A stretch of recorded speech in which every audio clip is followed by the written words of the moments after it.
Si vous êtes nouveau sur la chaîne, n'oubliez pas de vous abonner et d'activer la cloche de notification. On commence. Double champion olympique à Paris, Teddy Riner a cependant dû batailler pour aller chercher le Saint Graal. Il a notamment été marqué par ses joutes face au colosse japonais Tatsuro Saito à qui il vient d'envoyer un message très fort sur ses réseaux sociaux. Désormais âgé de 35 ans, Teddy Riner disputait certainement là ses derniers Jeux olympiques. Quoi de mieux pour lui alors que de remporter une nouvelle médaille d'or devant son propre public.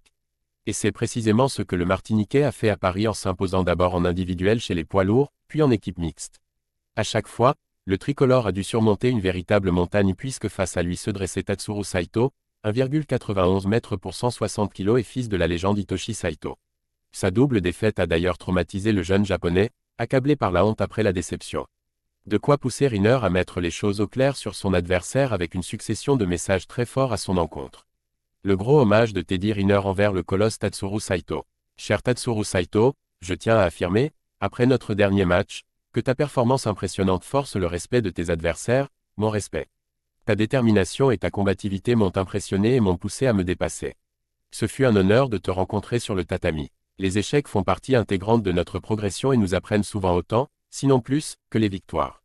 Je suis convaincu que tu en reviendras encore plus fort. Au plaisir de te revoir, mon ami. Avec tout mon respect, Teddy Riner. Un discours d'une classe absolue de la part de la légende du duo tricolore et qui n'est d'ailleurs pas tombé dans l'oreille d'un sourd, Saito s'empressant de lui répondre. Il n'y a que du respect entre Teddy Riner et Tatsuro Saito, le premier ayant réconforté publiquement son rival après sa double défaite contre lui au JO 2024. Et si le Martiniquais a déjà 35 ans, le Japonais espère quand même pouvoir l'affronter une dernière fois à Los Angeles en 2028.